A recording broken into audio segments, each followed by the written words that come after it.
Good morning श्रोतागणों। तो हाजिर हैं सुबह की प्रमुख खबरों के साथ। तो इससे पहले खबरों को जानने निवेदन रहेगा, कृपया चैनल को जरूर सब्सक्राइब करें। तो पेश है आज सुबह की प्रमुख खबरें। राज्यपाल बोले, मुझे लगता है कि हिमाचल में कानून व्यवस्था बिगड़ गई है। राज्यपाल श्री प्रताप शुक्ल ने कहा कि मुझे भी लगता है कि हिमाचल में कानून व्यवस्था बिगड़ गई है। राज्यपाल की इस तल्ख टिप्पणी से सरकार की परेशानी बढ़ गई है।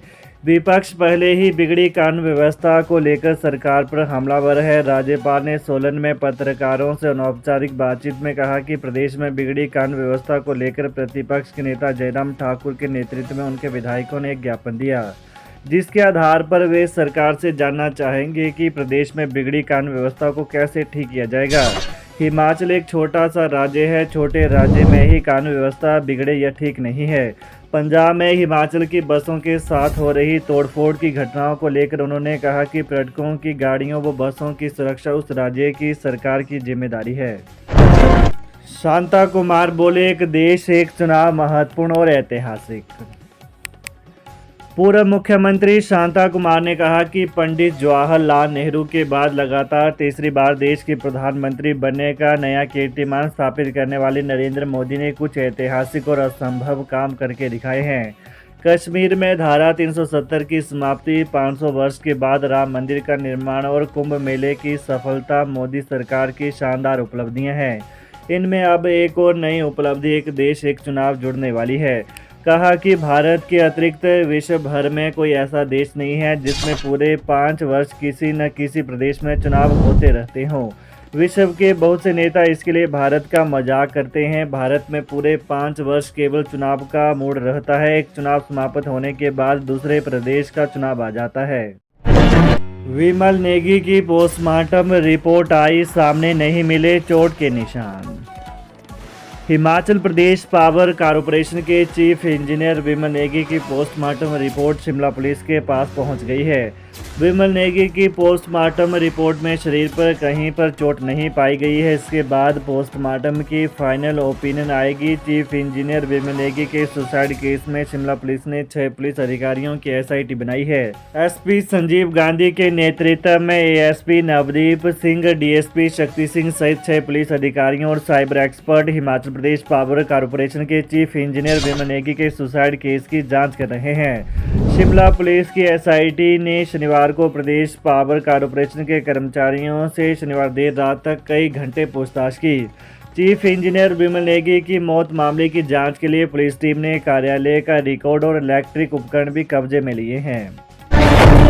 समृद्ध हिमाचल 2045 संगोष्ठी, पहाड़ी राज्यों को विशेष वित्तीय पैकेज दे केंद्र।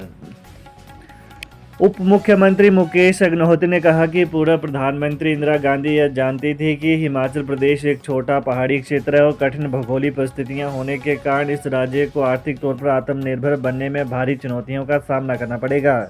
इसके बावजूद इंदिरा गांधी ने क्षेत्र के लोगों की राजनीतिक महत्वाकांक्षाओं और भावनाओं को अधिमान देते हुए हिमाचल प्रदेश को पूर्ण राज्यत्व का दर्जा प्रदान किया। उप मुख्यमंत्री पिछले कल यहां डॉक्टर मनमोहन सिंह हिमाचल प्रदेश लोक प्रशासन संस्थान में 3 दिवसीय संगोष्ठी श्रृंखला के शुभारंभ के अवसर पर संबोधित कर रहे थे। विचार मंथन समृद्ध हिमाचल 2045 के अवसर पर संगोष्ठी श्रृंखला के माध्यम से हिमाचल प्रदेश के सतत आर्थिक विकास के लिए 20 वर्षीय योजना तैयार करने पर विचार विमर्श किया गया।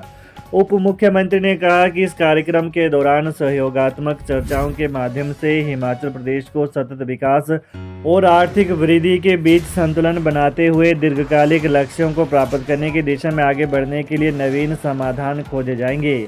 उन्होंने कहा कि विचार मंथन में शामिल वक्ताओं द्वारा हिमाचल प्रदेश को आत्मनिर्भर तथा समृद्ध बनाने के लिए दिए गए सुझावों को हम राज्य के विकास के लिए अमल में लाएंगे। उप मुख्यमंत्री ने कहा कि हिमाचल के पास आय के सीमित साधन हैं।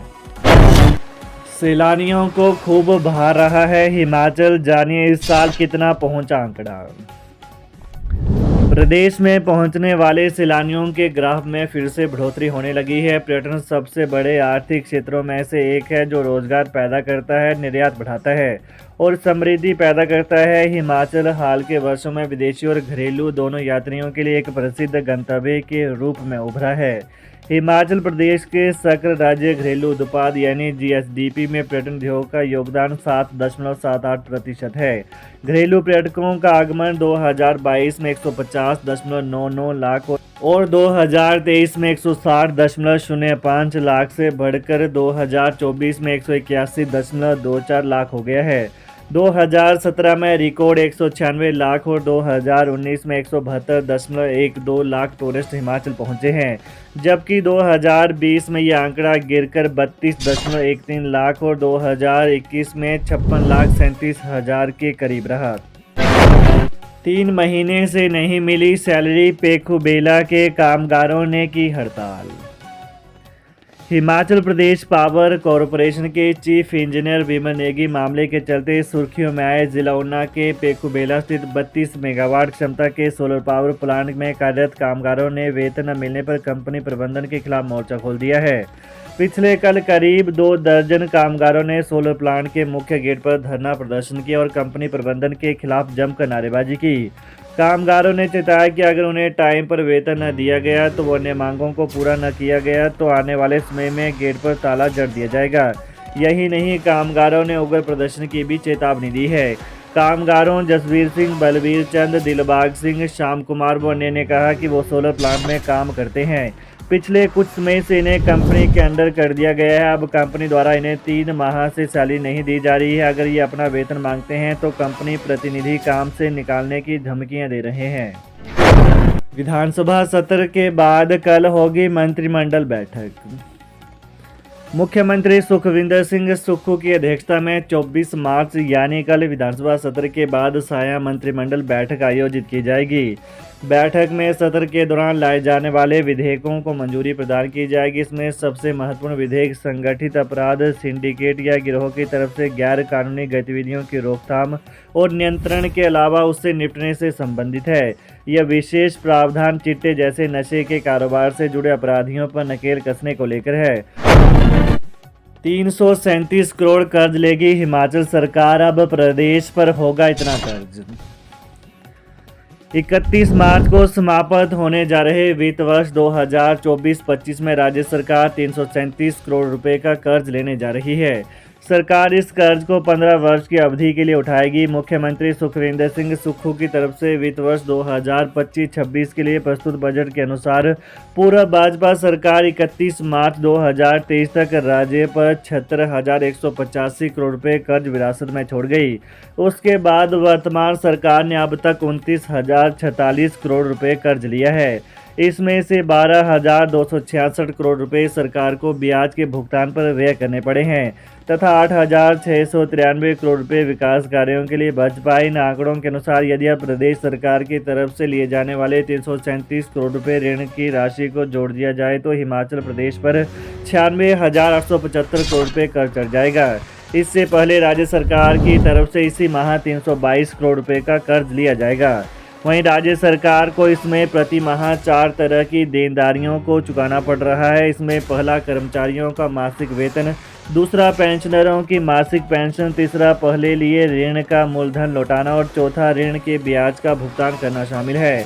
ऐसे में कर्मचारियों के वेतन पर करीब 1200 करोड़ रुपए और पेंशनरों की पेंशन पर 800 करोड़ रुपए चुकता करने हैं।